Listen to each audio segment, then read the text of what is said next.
नमस्कार साथियों, मैं अनूप पुनिया आप सभी का exam Gurukul by Anoop Puniya YouTube channel पे स्वागत करता हूं। जैसा कि आपको पता है, हम पॉलिटी पढ़ रहे हैं और पॉलिटी में हम पार्लियामेंट या संसद का टॉपिक पढ़ रहे हैं। संसद के टॉपिक में हम पिछली क्लास में लोकसभा का जो टॉपिक है वो स्टार्ट किया था और उसमें हमने 4 पॉइंट देखे थे।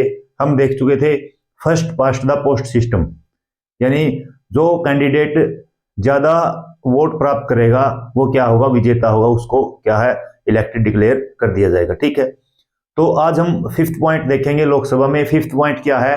Reservation of SC and ST in Lok Sabha. यानी फिफ्थ पॉइंट क्या है?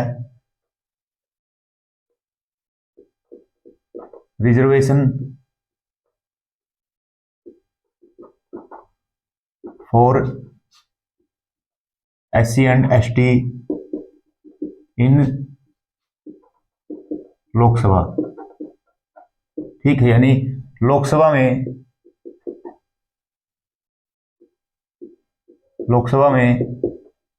एससी तथा एसटी के लिए आरक्षण, एससी तथा एसटी के लिए आरक्षण क्या प्रावधान है। ठीक है, अब मैं बता देता हूं, यहां पे ओबीसी के लिए लोकसभा में कोई रिजर्वेशन नहीं है। ठीक है, क्या है? OBC no reservation. नोट करके लिख लेना, नो रिजर्वेशन। ठीक है, और यहां पे किस प्रकार का रिजर्वेशन की बात हम कर रहे हैं? यहां पे जो रिजर्वेशन है, जो आरक्षण है, ये जो आरक्षण है क्या है? ये पॉलिटिकल रिजर्वेशन है, पॉलिटिकल रिजर्वेशन। ठीक है, यानी राजनीतिक आरक्षण है, राजनीतिक आरक्षण है। ठीक है, क्या है? राजनीतिक आरक्षण है। अब मैंने जब पिछली क्लास में बताया था, जो रिजर्वेशन है एससी और एसटी के लिए, उन सीटों की पहचान कौन करता है? उन सीटों की पहचान करता है परिसीमन आयोग या डिलिमिटेशन कमीशन। ठीक है, और रिजर्वेशन का जो क्या है, बेस क्या है? तो पॉपुलेशन है। ठीक है, यानी बेस ऑफ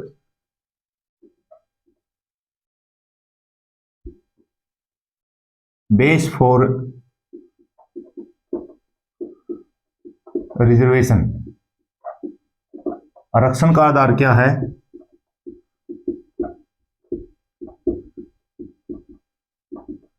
आरक्षण का आधार है पॉपुलेशन रेशो, पॉपुलेशन रेशो या जनसंख्या अनुपात, जनसंख्या अनुपात। ठीक है, जनसंख्या अनुपात से मतलब है जिस क्षेत्र में अगर एससी ज्यादा है, किसी निर्वाचन क्षेत्र में शेड्यूल कास्ट ज्यादा है, तो वहां पे जो सीट है शेड्यूल कास्ट के लिए रिजर्व कर दी जाएगी। अगर कोई सीट जो निर्वाचन क्षेत्र है वहां पे किसी कॉन्स्टिट्यूएंसी में अगर एसटी या शेड्यूल ट्राइब्स ज्यादा है, तो वो जो सीट है वो शेड्यूल ट्राइब्स के लिए रिजर्व कर दी जाएगी, आरक्षित कर दी जाएगी। ठीक है, और एससी की सीट, एससी की जो सीट होती है उसके ऊपर सिर्फ एससी का इलेक्शन लड़ सकता है, एसटी की जो सीट होती है उसके ऊपर सिर्फ एसटी इलेक्शन लड़ सकता है। लेकिन जो जनरल सीट होती है वहां पे कोई भी इलेक्शन लड़ सकता है, एससी कैंडिडेट भी, एसटी कैंडिडेट भी और जनरल कैंडिडेट भी। ठीक है, अब इससे रिलेटेड आर्टिकल देखते हैं। सबसे पहले है आर्टिकल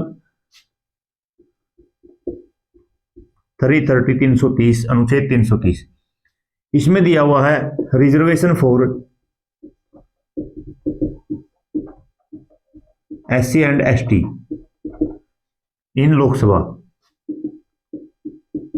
इन लोकसभा। ठीक है, यानी लोकसभा में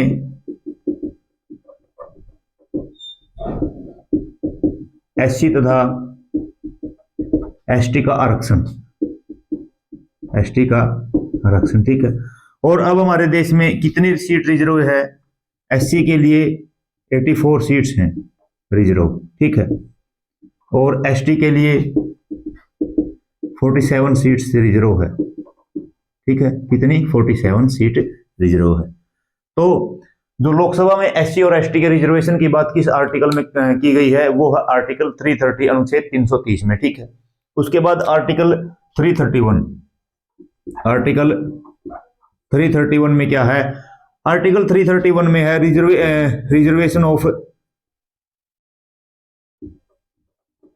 reservation of 2 seats for Anglo Indian,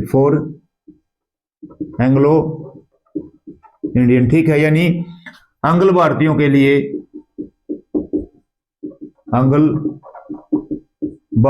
लिए, लोकसभा में 2 सीटों का आरक्षण, 2 सीटों पर आरक्षण, ठीक है। यानी मैंने बताया था, अगर राष्ट्रपति को ये लगता था क्योंकि अब तो कैंसिल कर दिया गया, समाप्त कर दिया गया, इस रिजर्वेशन को रोक दिया गया।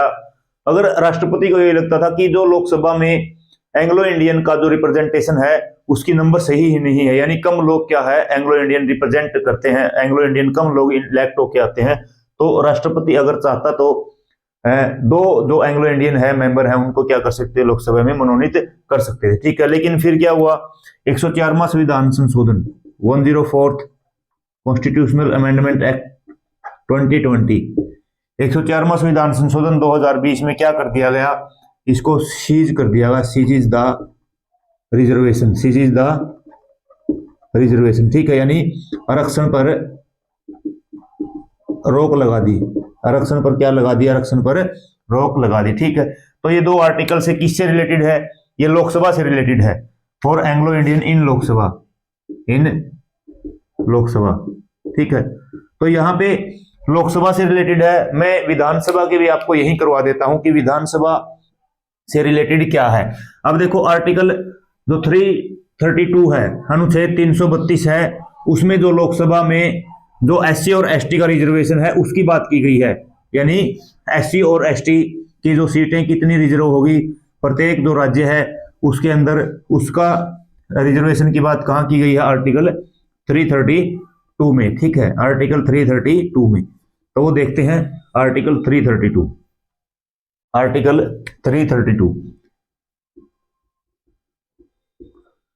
अनुच्छेद 332 में क्या है, reservation for SC and ST in state legislative assembly,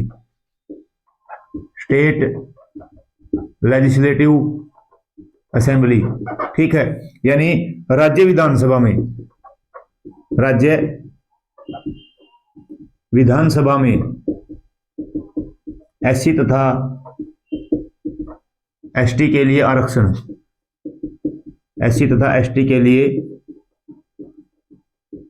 ठीक है, एससी तथा एसटी के लिए आरक्षण। तो ये बात किसमें कही है, जो 332 में, ठीक है।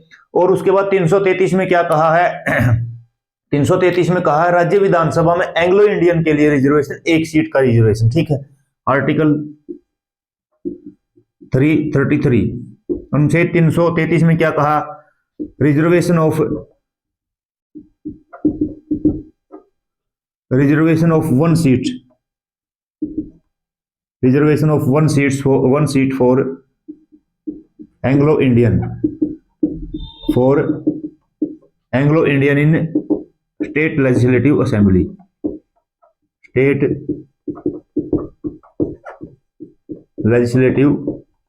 ठीक है। राज्य विधानसभा में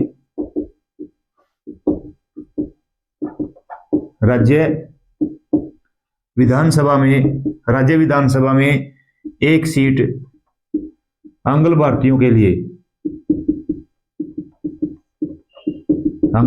के लिए आरक्षित। यानी अगर राज्य की विधानसभा में यह लगता है कि जो एंग्लो इंडियन है उनका जो रिप्रेजेंटेशन की जो संख्या है सही नहीं है, यानी जो एंग्लो इंडियन कम इलेक्ट होके आए हैं, तो राज्य विधानसभा में क्या है, राज्यपाल को पावर होती थी कि वो एक जो आंग्ल भारतीय है एंग्लो इंडियन उसको नॉमिनेट कर सकते थे। और ये भी जो प्रोविजन है 104वां संविधान संशोधन में समाप्त कर दिया गया, 104th कॉन्स्टिट्यूशनल अमेंडमेंट एक्ट 2020 में सीजीज रोक दिया गया, the reservation of Anglo Indian, ठीक है, आरक्षण पर रोक लगा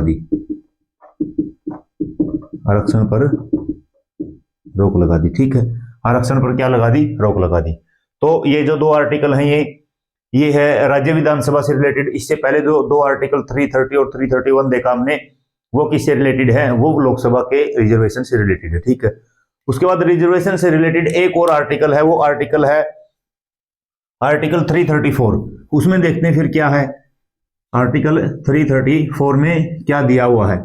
आर्टिकल 334 में तो यही बोला गया है कि जो रिजर्वेशन है वो 10 साल के लिए रहेगा। कितने पीरियड के लिए रहेगा, 10 साल के लिए, और उसको 10-10 साल करके आगे बढ़ाया जा सकता है, ठीक है, 10-10 साल करके आगे बढ़ाया जा सकता है। आर्टिकल 334 अनुच्छेद 334, इसमें क्या कहा, इसमें कहा रिजर्वेशन है, जो आरक्षण है, पॉलिटिकल आरक्षण की मैं यहां पे बात कर रहा हूं, ठीक है, फॉर 10 ईयर्स, 10 साल के लिए, 10 वर्ष के लिए, कितने लिए, 10 वर्ष के लिए होगा, ठीक है। यानी जो स्टार्टिंग में जब रिजर्वेशन की बात की गई थी वो 10 साल के लिए किया गया था, और फिर क्या है 10-10 साल करके उसको बढ़ाते चले गए, ठीक है। और उसके बाद और क्या कहा इसमें, और कहा है reservation can be extended for 10 years at a time. एक बार में आरक्षण को 10 साल के लिए बढ़ाया जा सकता है, एक बार में आरक्षण को 10 वर्ष बढ़ाया जा सकता है, 10 वर्ष बढ़ाया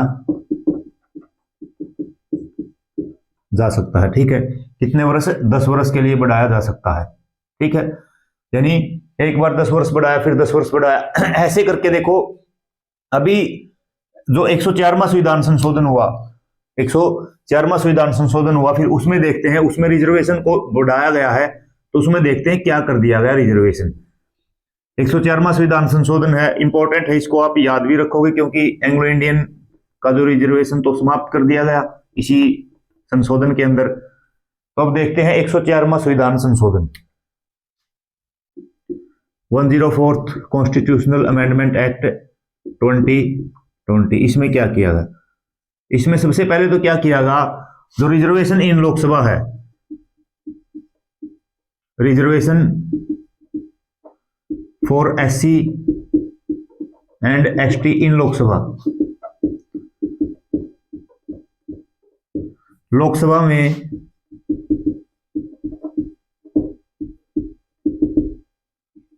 SC तथा ST के लिए आरक्षण क्या कर दिया गया, एक्सटेंड कर दिया, कब से, 2021 टू 2030, यानी 2030 तक उसको बढ़ा दिया गया, ठीक है। किस तक, 2030 तक बढ़ा दिया गया। अब जो SC ST का टोटल रिजर्वेशन कितना हो गया, टोटल रिजर्वेशन कितना हो गया, 1952 2030, यानी 80 ईयर्स हो गए, 80 साल का रिजर्वेशन हो गया, कुल मिला के 10-10 साल करके बढ़ा दिया गया, ठीक है। दूसरा क्या, फिर यहाँ पे जो एंग्लो इंडियन का रिजर्वेशन था, जो लोकसभा एंड विधानसभा कर लेना इसको, ठीक है, क्योंकि दोनों में बढ़ाया गया है, साथ में ही हो जाएगा। एंग्लो इंडियन का जो रिजर्वेशन था इसको क्या कर दिया गया, सीज कर दिया गया, यानी रोक दिया गया, ठीक है, किसमें, 104वां संविधान संशोधन में। तो इसका मतलब यहां पे जो टोटल रिजर्वेशन कितना रहा, फिर टोटल कुल आरक्षण कितना रहा, 1952 2020 70 ईयर्स। तो जो आंग्ल भारतीय का रिजर्वेशन है वो 70 साल के बाद रोक दिया गया 2020 में, लेकिन SC ST का जो रिजर्वेशन है वो 2021 से 2030 तक अगले 10 साल के लिए फिर बढ़ा दिया गया 104वें संविधान संशोधन में, ठीक है। तो ये था रिजर्वेशन से रिलेटेड जो प्रावधान है लोकसभा में। अब देखते हैं लोकसभा की ड्यूरेशन क्या है, जो नेक्स्ट 6th पॉइंट है। 6th पॉइंट में देखेंगे ड्यूरेशन ऑफ लोकसभा, यानी लोकसभा की क्या अवधि है। नॉर्मली तो आपको सभी को पता ही होता है लोकसभा कितने साल के लिए होती है। लोकसभा 5 साल के लिए इलेक्ट होती है और 5 साल बाद फिर से चुनाव होने होते हैं। लेकिन एक्सट्रीम सिचुएशंस भी होती है। एक्सट्रीम सिचुएशन कब होती है, जैसे लोकसभा डिसॉल्व कर सकते हैं, लोकसभा का कार्यकाल को बढ़ाया भी जा सकता है।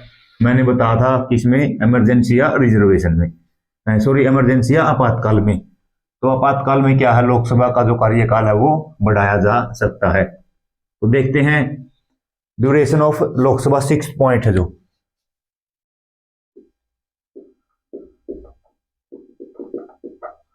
ड्यूरेशन ऑफ लोकसभा की अवधि, लोकसभा की अवधि, ठीक है। लोकसभा की क्या अवधि है, अगर वैसे नॉर्मली बात करें, जनरली लोकसभा का जो कार्यकाल कितना होता है, 5 साल के लिए होता है, ठीक है। Generally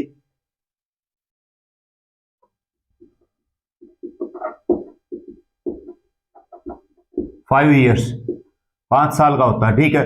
but can be dissolved by president,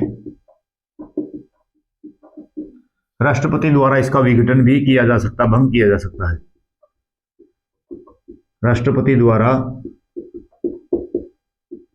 भंग की जा सकती है। राष्ट्रपति द्वारा क्या की जा सकती है, भंग की जा सकती है। कब भंग की जा सकती है, अगर प्रधानमंत्री राष्ट्रपति को ऐसी करने की सलाह दे, ठीक है। यानी on the advice of president क्या कर सकते हैं, on the advice of PM, यानी प्रधानमंत्री की सलाह पर, प्रधानमंत्री की सलाह पर, ठीक है। अगर प्रधानमंत्री सलाह देते राष्ट्रपति को कि आप लोकसभा को भंग कर दीजिए, तो प्रेसिडेंट या राष्ट्रपति लोकसभा को भंग कर देते हैं, ठीक है। दूसरा क्या है, दूसरा है कब भंग कर सकते हैं, जब काउंसिल ऑफ मिनिस्टर अपना जो कॉन्फिडेंस खो दे, कहां पे, लोकसभा में। यानी काउंसिल ऑफ मिनिस्टर, यानी no confidence motion, if no confidence motion passed in Lok Sabha, passed in Lok Sabha against council of minister, against council of minister, ठीक है। यानी मंत्री परिषद के खिलाफ, मंत्री परिषद के खिलाफ लोकसभा में अविश्वास प्रस्ताव पारित हो जाए, लोकसभा में अविश्वास प्रस्ताव पारित हो जाए, ठीक है।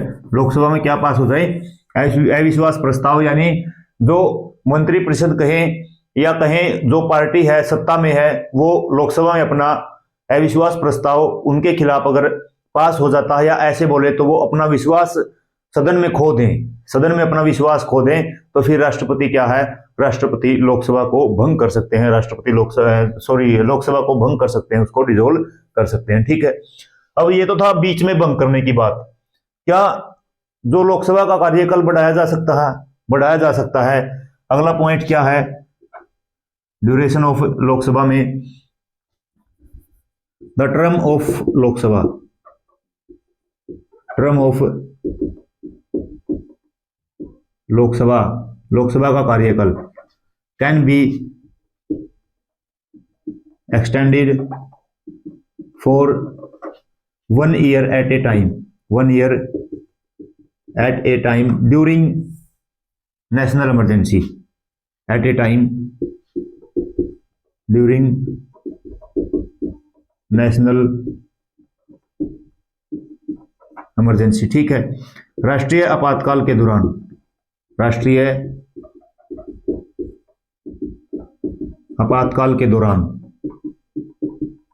राष्ट्रीय आपातकाल के दौरान लोकसभा का कार्यकाल,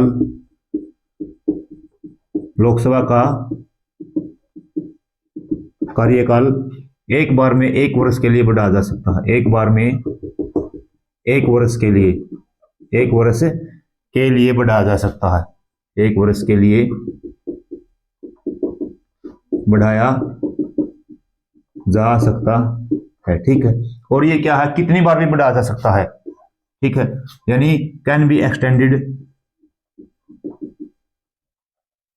for any number of time, यानी हिंदी में लिख लेना, इसको कितनी बार भी बढ़ाया जा सकता है, ठीक है। तो यानी लोकसभा का जो जनरली कार्यकाल होता है वो 5 साल के लिए होता है, लेकिन राष्ट्रपति उसको भंग भी कर सकते हैं बीच में। भंग कब करेंगे, या तो प्रधानमंत्री राष्ट्रपति को सलाह दे दे कि आप लोकसभा को भंग कर दीजिए, या फिर लोकसभा में मंत्रिपरिषद के खिलाफ अविश्वास प्रस्ताव पारित हो जाए, ठीक है। और बढ़ाया कब जा सकता है, नेशनल इमरजेंसी या राष्ट्रीय आपातकाल के दौरान जो लोकसभा का कार्यकाल 1 वर्ष के लिए एक बार में बढ़ाया जा सकता है, और 1-1 वर्ष करके इसको कितनी बार भी बढ़ाया जा सकता है, ठीक है। तो ये था ड्यूरेशन किसकी, ये ड्यूरेशन थी लोकसभा की। अब देखते हैं डबल मेंबरशिप का क्या कॉन्सेप्ट है। जो 7वां पॉइंट देखेंगे, डबल मेंबरशिप का क्या कॉन्सेप्ट है। डबल मेंबरशिप का मतलब जैसे कोई व्यक्ति पहले ही लोकसभा का मेंबर है, फिर वो राज्यसभा का मेंबर अगर इलेक्ट हो जाता है तो क्या होगा। और अगर कोई व्यक्ति, जैसे राहुल गांधी जी ने चुनाव लड़ा था कि 2 लोकसभा सीट से, यानी 2 निर्वाचन क्षेत्र से अगर इलेक्शन लड़ता है और दोनों जगह से जीत जाता है तो फिर क्या होगा। और अगर कोई एमएलए है, सिटिंग एमएलए है, यानी पहले एमएलए है और वो लोकसभा का इलेक्शन कंटेस्ट करता है, लोकसभा का इलेक्शन लड़ता है और वो इलेक्शन जीत भी जाता है एक एमएलए, तो उस केस में क्या होगा, इन चीजों के बारे में हम देखेंगे, क्योंकि इनमें से भी क्वेश्चन पूछ लिया जाता है कई बार, इंपॉर्टेंट है, ठीक है। क्या है ये, इंपॉर्टेंट है। तो अब देखते हैं डबल मेंबरशिप, जो 7वां पॉइंट है, डबल मेंबरशिप या दोहरी सदस्यता। दोहरी सदस्यता का क्या कॉन्सेप्ट है, ठीक है। दोहरी सदस्यता का मतलब क्या है, मैंने अभी भी बताया। अगर कोई व्यक्ति लोकसभा का सदस्य है और वो राज्यसभा का सदस्य फिर उसके बाद चुन लिया जाता है तो क्या होगा। अगर कोई व्यक्ति 2 निर्वाचन क्षेत्र से चुनाव लड़ता है और दोनों जगह से जीत जाता है तो क्या होगा। अगर कोई व्यक्ति एमएलए है और वो एमपी का इलेक्शन या मेंबर ऑफ पार्लियामेंट का लोकसभा का इलेक्शन लड़ता है तो फिर क्या होगा, ठीक है। मेंबर ऑफ पार्लियामेंट में राज्यसभा के लिए भी जो इलेक्ट हो सकता है वो। तो सबसे पहले देखते हैं, अगर कोई व्यक्ति लोकसभा का इलेक्शन लड़ता है, सबसे पहले लोकसभा में है, ये देखते हैं, कोई व्यक्ति लोकसभा का सदस्य है और वो फिर क्या अपॉइंट हो जाता है, वो अपॉइंट हो जाता है राज्यसभा में, इलेक्ट हो जाता है राज्यसभा में। लोकसभा का सदस्य पहले था, उसको राज्यसभा का सदस्य चुन लिया जाता है, तो 10 दिन के अंदर उसको डिसाइड करना होगा कि किस हाउस का वो मेंबर रहना चाहता है। 10 डेज में क्या करना होगा, उसको डिसाइड करना होगा, निर्णय लेना होगा, ठीक है। 10 दिन के अंदर निर्णय लेना होगा। अगर ऐसा नहीं करता, इफ नोट, ऐसा नहीं करता, देन जो राज्यसभा की क्या है, राज्यसभा की जो सीट है वो वैकेंट मानी जाएगी उसकी, जो यानी राज्यसभा के लिए वो चुना गया था उसको फिर क्या है, राज्यसभा में से मतलब चुना हुआ नहीं माना जाएगा। राज्यसभा की जो सीट के लिए चुना गया था उसको खाली कर दिया जाएगा, ठीक है। अगर 2 लोकसभा चुनाव में, मतलब 2 लोकसभा सीट से चुनाव लड़ता है, दूसरा elects for 2 seats of Lok Sabha, elects at 2 seats of Lok Sabha, ठीक है। यानी 2 सीटों से चुनाव लड़ता है और दोनों से जीत जाता है, 2 सीटों से चुनाव लड़ता है और दोनों से जीत जाता है, तो उसको 14 डेज के अंदर, 14 दिन के अंदर क्या करना होगा, 14 डेज के अंदर डिसाइड करना होगा कि वो किस, जो लोकसभा सीट से सदस्य रहना चाहता है और किस लोकसभा सीट से रिजाइन देगा। अगर वो 14 दिन के अंदर अपना जो निर्णय नहीं लेता है तो 14 दिन के बाद उसकी दोनों की दोनों सीट को क्या है, इनवैलिड मतलब वैकेंट घोषित कर दिया जाएगा।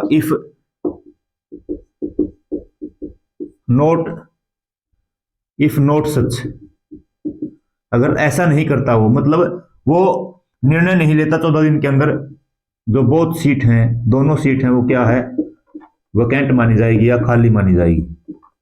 14 दिन का समय उसको मिलता है कि आप डिसाइड कीजिए आप किस सीट से लोकसभा का सदस्य रहना चाहते हो, ठीक है, किस सीट से लोकसभा का सदस्य आप रहना चाहते हो, ठीक है। उसके बाद फिर मैंने बताया तीसरा क्या है, अगर कोई एमएलए है पहले ही, अगर मैंने पहले लिख दिया इसका मतलब वो पहले है, एमएलए है पहले, और उसके बाद एमपी चुन लिया जाता है। एमपी मतलब जो मेंबर ऑफ पार्लियामेंट है, एमएलए को एमपी, एमपी में यहाँ पे वो राज्यसभा का भी हो सकता है, वो लोकसभा का भी हो सकता है, ठीक है। तो अगर एमएलए है और एमपी चुन लिया जाता है तो उसको भी 14 दिन के अंदर डिसाइड करना होगा कि वो एमएलए रहना चाहता है या एमपी रहना चाहता है। 14 डेज के अंदर क्या करना होगा, डिसाइड करना होगा, 14 डेज के अंदर डिसाइड करना होगा। अदरवाइज जो पार्लियामेंट सीट है उसकी, लोग यानी संसद की सीट है जो बाद में वो चुना गया, पार्लियामेंट की सीट है, उसको वैकेंट दिखा दिया जाएगा, उसको खाली दिखा दिया जाएगा और वो क्या रह जाएंगे, फिर एमएलए ही रह जाएंगे, ठीक है। तो ये था डबल जो मेंबरशिप या दोहरी जो सदस्यता का कॉन्सेप्ट है। भाई अगर देखो, पहले देखा हमने, अगर कोई व्यक्ति लोकसभा का सदस्य पहले है और उसको राज्यसभा का सदस्य चुन लिया जाता है तो 10 दिन के अंदर उसको डिसाइड करना होगा कि वो लोकसभा का सदस्य रहना चाहता है या वो राज्यसभा का सदस्य रहना चाहता है। अगर नहीं ऐसा डिसाइड नहीं कर पाता तो राज्यसभा की सीट को खाली मान लिया जाता है। फिर उसके बाद अगर कोई व्यक्ति 2 लोकसभा सीटों से चुनाव लड़ता है और दोनों जगह से वो जीत जाता है तो फिर उसको 14 दिन के अंदर डिसाइड करना होगा कि वो कौन सी लोकसभा सीट से सदस्य रहना चाहता है। अगर 14 दिन में वो ऐसा नहीं करता तो दोनों जो लोकसभा सीट है उनको खाली मान लिया जाता है। फिर नेक्स्ट क्या है, अगर कोई एमएलए पहले एमएलए है वो और फिर जो मेंबर ऑफ पार्लियामेंट बन जाता है, लोकसभा या राज्यसभा का सदस्य चुना जाता है, तो उसको भी 14 दिन के अंदर डिसाइड करना होगा कि वो किस जो हाउस का यानी एमएलए रहना चाहता है या मेंबर ऑफ पार्लियामेंट रहना चाहता है। अगर वो ऐसा नहीं करता तो जो पार्लियामेंट की सीट है, संसद जो लोकसभा या राज्यसभा कहीं भी चुना हो, जो पार्लियामेंट की सीट है उसको खाली मान लिया जाएगा 14 दिन के अंदर, अगर वो निर्णय नहीं ले पाता, ठीक है। उसके बाद एक और देख लेते हैं, जो 8th पॉइंट है, लैंग्वेज क्या है लोकसभा में, लैंग्वेज क्या है लोकसभा में। वो लैंग्वेज एक तो हिंदी है और एक है इंग्लिश। तो फिर आप बोलोगे क्या कोई अपनी मातृभाषा में यूज नहीं कर सकते, मातृभाषा का वो भी कर सकते हैं, लेकिन वो जो अध्यक्ष है लोकसभा के, स्पीकर ऑफ लोकसभा है, उसकी क्या है, परमिशन लेनी होगी उनकी, यानी लोकसभा की के स्पीकर की परमिशन से, अनुमति से वो अपनी मदर टंग का प्रयोग कर सकते हैं, ठीक है। तो 8th पॉइंट क्या है, 8th पॉइंट है लैंग्वेज।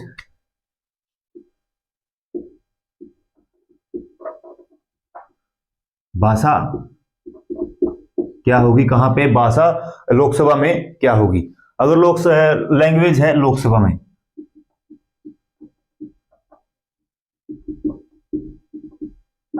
तो क्या क्या हो सकती है, वो हिंदी का प्रयोग कर सकते हैं, वो इंग्लिश का प्रयोग कर सकते हैं, और वो मदर टंग यानी मातृभाषा का प्रयोग कर सकते हैं, मातृ भाषा का प्रयोग कर सकते हैं। किसके साथ, permission from speaker of house, यानी अध्यक्ष की अनुमति से, अध्यक्ष की अनुमति से, ठीक है। अध्यक्ष की अनुमति से क्या वो मातृभाषा का प्रयोग कर सकते हैं, ठीक है। तो ये लोकसभा के हमने मेन पॉइंट देखे। नेक्स्ट क्लास में हम जो Lok Sabha speaker and deputy speaker of Lok Sabha है उनके बारे में स्टार्ट करेंगे, और सभी चीजें उम्मीद करता हूं आपको अच्छे तरीके से समझ में भी आई होगी। और आज की इस क्लास को हम इतना ही रखते हैं। जो स्पीकर और डिप्टी स्पीकर का टॉपिक है लोकसभा का, वो हम नेक्स्ट क्लास में स्टार्ट करेंगे। और अगर आप हमारे चैनल पे फर्स्ट टाइम विजिट कर रहे हो तो चैनल को सब्सक्राइब जरूर करना, लाइक करना, वीडियो को शेयर करना अपने फ्रेंड सर्कल में, और कमेंट में बताना आपको जो लोकसभा या पार्लियामेंट की क्लासेस आपको कैसी लगी और जो पॉलिटी की सीरीज चली हुई है उसके बारे में आपकी क्या राय है। इस प्यार के लिए, इस सहयोग के लिए, इस समर्थन के लिए जो आप लोग हमें दे रहे हो उसके लिए आप सभी का बहुत बहुत धन्यवाद। Thank you. जय हिंद, जय भारत।